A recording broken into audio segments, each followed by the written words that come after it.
Ky fund janari ka qenë dhe dimri më vdekjeprues në Shtetet e Bashkuara të Amerikës.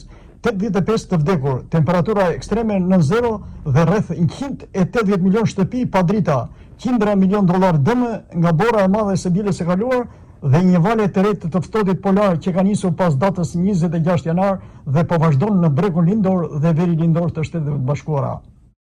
Ditën e diel, kur nisi kjo stuhi dimrore, shikoi dyqane bosh, skime për rrugë, makina të pastruese dhe ndërkohë që qyteti kaloi një ditë të tërë në stuhin dimrore. Vetëm në New York u raportuan mbi 12.000 fluturime të anullura prej kur nisi stuhia pak ditë më parë. Shumica prej fluturimeve të anullura ishin vetëm në 25 janar në aeroportin LaGuardia i New Yorkut. Shumica e dyqaneve i ndinin qepenat dhe kudo shikoje pamje të zbrasta të dielën, ndërsa newyorkëzët u furnizuan me nxittim nga frika se situata mund të përkeqësohej. Bora e madhe i la pa punë edhe shitësit ambulatorë në qytet, që janë të shumët, por kjo situatë ishte krejt ndryshe për adhuruesit e borës, të cilët e panë si argëtim këtë ditë duke u argëtuar nga një palë ski dhe rëshqitëse plastike në rrugët e New Yorkut dhe sidomos në parqet ku trashësia e borës kishte kaluar 30 cm. Situatë e pazakonshme u pa dhe brenda metrove të New Yorkut, trotuareve për rreth gadacheleve ku punojësit e kompanive të mirëmbajtjes punuan me orë të zgjatura për mbajtjen në gatishmëri për kalimin e qytetarëve. Pamjet që po shikoni janë marrë nga e diela në mbënje në Penn 1 dhe Penn 2, 34 dhe 33 Street, ku një numër i konsiderueshëm punojësi shqiptar punuan me orë të tëra për pastrimin e borës dhe hedhjen e kripës, duke shfrytzuar dhe mjetet e motorizuara pastruese. Rrugët në të gjithë vendin janë ende të rrezikshme nga akulli në rrugë. Autoritetet kanë paralajmëruar se mund të ketë rreshje të shumta bore dhe akulli për disa ditë, jo me të njëjtin intensitet, ndërsa në New York mund të kthehen të dielën e ardhshme. Sipas lajmeve, stuhia besohet se ka prekur mbi 250 milion amerikanë, që do të thotë më shumë se gjysmën e popullsisë. Ekspertët të motit kanë paralajmëruar që një nga rreziqet më të mëdha të stuhisë tani është akulli në rrugë në zonat malore, i cili nga temperaturat tepër të ulta mund të dëmtojë pemët, të këpus kablot e energjisë dhe të bëjë rrugët e pasigurta.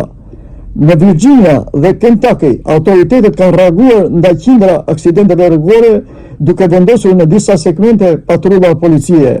Kanadezët janë goditur gjithashtu nga rreshtet e dëmëro të dëborës dhe qindra fluturime janë anulluar atje të dielën, por se ata thuhet se janë njësuar me fenomene të tilla të natyrës.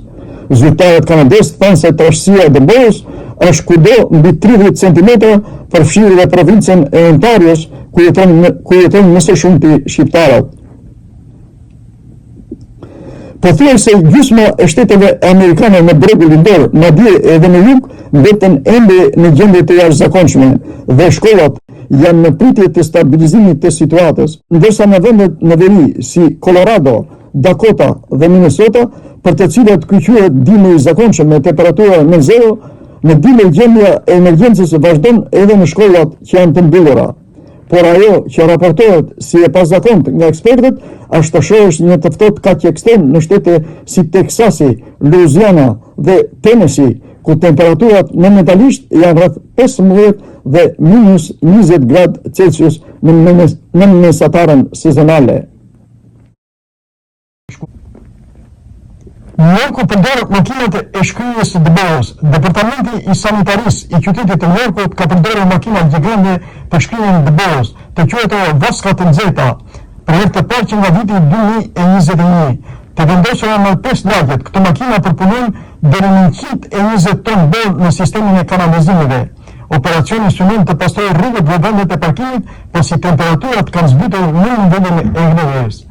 Të paktën 85 persona kanë humbur jetën në mbar Shtetet e Bashkuara, si pasojë një stuhie të fuqishme dëbore dhe temperaturave ekstremisht të ulta që kanë zbritur deri në minus 40 gradë, njoftojnë zyrtarët amerikanë.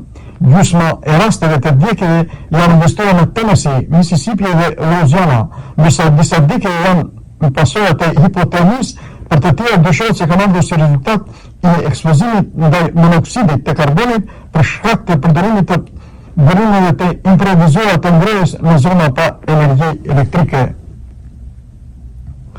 Më shumë se 230.000 shtëpi dhe biznese vazhdojnë të jenë për rrëmë sipas të dhënave të faqes Power Outrage, pasi një stuhi e madhe dëmërore goditi pjesën vendore të Shteteve të Bashkuara fundjavën e kaluar. Vendi më i madh i ndërprerjeve të energjisë elektrike vazhdon të jetë në Mississippi dhe Tennessee, me rreth 87.000 konsumatorë pa rrëmë në secilën prej këtyre shteteve. Meteorologët paralajmërojnë se moti i ftohtë do të zgjasë deri në lindje të Shteteve të Bashkuara të Amerikës, të paktën deri në nënt shkurt, dhe se gjatë fundjavës priten rrëshje të dëmeve të bëra në Karolinë dhe Veriut, Virginia dhe vendeve të Georgias.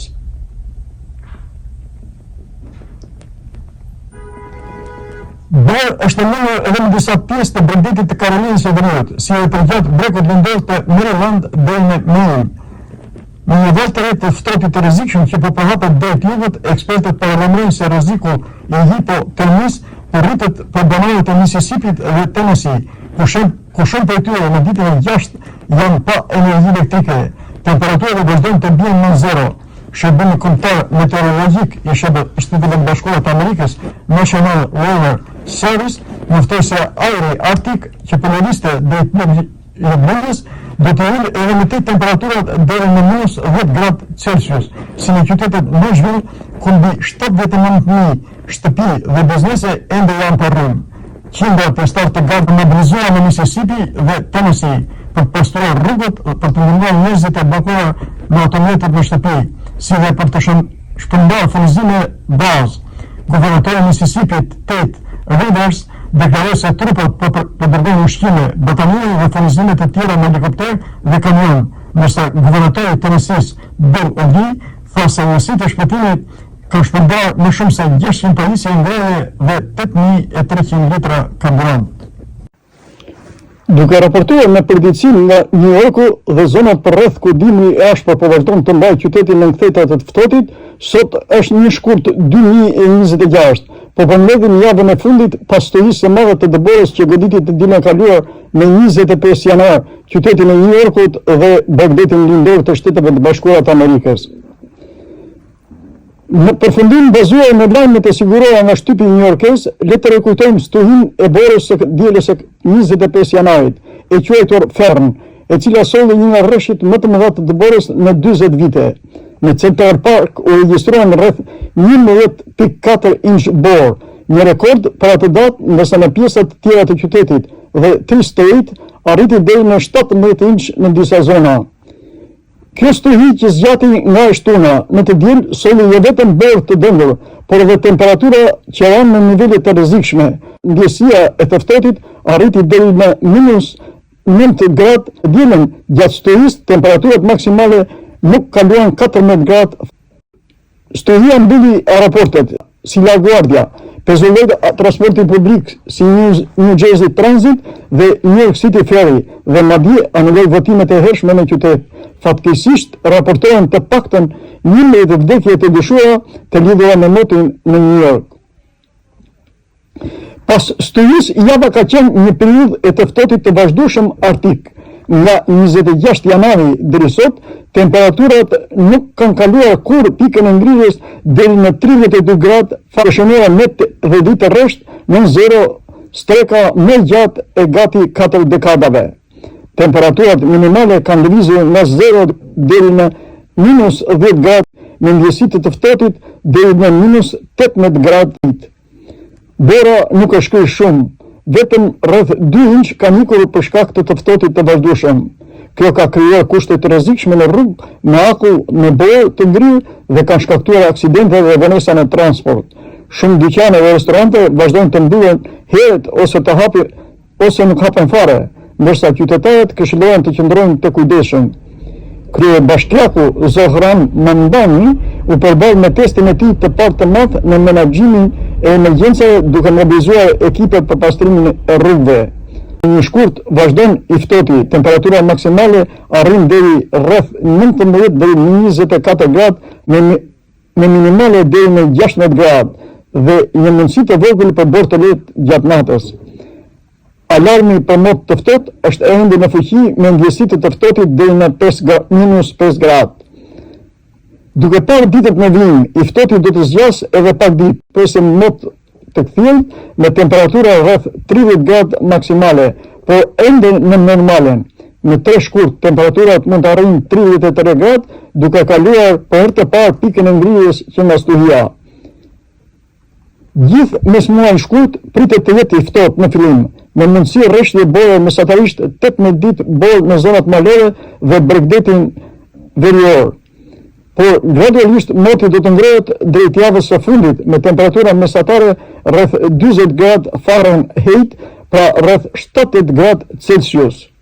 Sipas parashikimeve afërgjat mund të ketë rreshje shiu ose bore lehtë dhe ngrehje relative, por pastaj sërish ditë më të ftohta. Këshillat e autoriteteve janë në fuqi, duke u bërë thirrje njohësve të vishën trash, të shmangin daljet e panevojshme, kontrolloni çdo ditë lajmet për përdorimin e transportit publik me kujdes. Nëse keni simptoma të hipotermisë, kërkoni ndihmë mjekësore menjëherë. Kjo është situata aktuale e motit në New York e zonat përreth. Faleminderit që na ndoqët, mirëpafshim. Stuhia dimërore, një javë nga pushteti i Borës te temperaturat e të ftohtit polar, për televizionin Kultura Shqiptare nga New Yorku, Beqir Sina.